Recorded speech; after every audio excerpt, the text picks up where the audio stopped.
The restored $7,500 tax credit helps the U.S., not just EV buyers. The $7,500 tax credit for buyers of electric vehicles is more than an expensive handout to rich Tesla buyers. It benefits mainstream EV buyers by making the cost of an EV closer to a comparable combustion engine car. Just as important, the tax credit incentivizes automakers and battery researchers in the U.S. to keep working on newer, better, and cheaper electric vehicles. The U.S. is a comparative laggard in adopting EVs. Other countries have bigger, more polluted cities and desperately need zero-emissions cars in urban areas. In the U.S., a vocal segment of the population has doubts about climate change and global warming, as do their representatives in Congress. So there was real doubt the tax credit would survive 2017. To spur the sale of hybrid cars and EVs, the Congress in 2005 passed legislation providing tax credits of up to $3,400 for hybrids, scaling down after $60,000 were sold per automaker. In 2010, the Congress authorized tax credits of up to $7,500 for EVs and plug-in hybrid electric vehicles, PHEVs.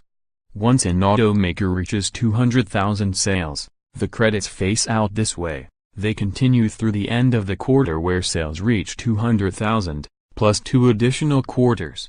For the next 2 quarters after that, they're reduced to 50%, then 2 quarters at 25%, and then they're gone. The rebate on federal taxes you've paid, either on April 15 or through payroll withholding, which has more value than getting a rebate check. In November, there were persistent reports the Republican-controlled Congress would eliminate the tax cut in mid to late fall. It was indeed taken out of the budget. Then 22 U.S. mayors said fewer EVs would reduce air quality in their cities. The auto industry complained.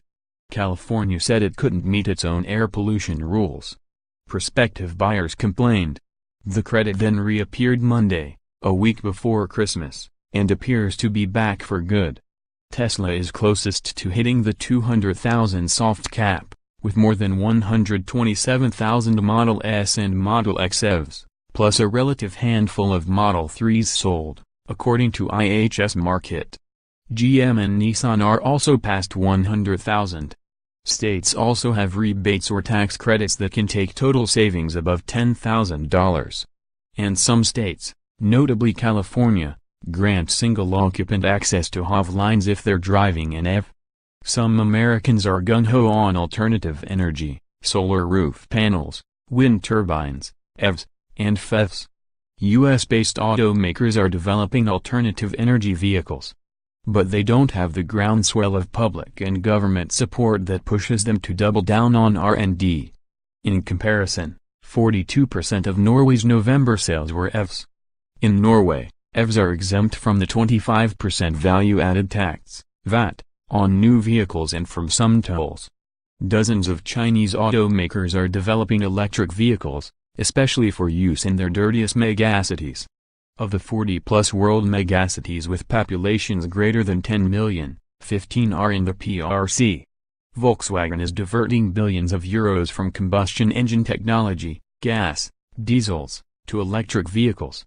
U.S. automakers don't have quite the impetus to roll on alternative energy without some home turf stimulation. One exception may be Buick, which sells 5 times as many cars in China as in the U.S. Consider the Chevrolet Bolt EV. You can buy the base model Bolt LT for $38,000. It's a subcompact hatchback that's 164 inches long. Its combustion engine equivalent is the Chevrolet Sonic hatchback, and that goes for $20,000, decently equipped, a huge price difference. In California, the Bolt qualifies for a $7,500 U.S. tax credit and a $2,500 state rebate, making the price delta $8,000, not $18,000. Plus, you can drive in HOV lanes. The price of lithium-ion batteries is decreasing each year, but it's not on the Moore's Law track, where performance effectively doubles every year and a half. Even Moore's Law isn't quite on the Moore's Law track anymore. Every automaker who sells EVs and PHEVs in the U.S. benefits from the continued EV tax credit. If the credit goes away, U.S. automakers may decide to export their EV R&D people to Europe or Asia to be closer to the action. The same might hold for all the Asian and European companies who have EV research projects going on in the U.S. Ditto for companies researching battery chemistry.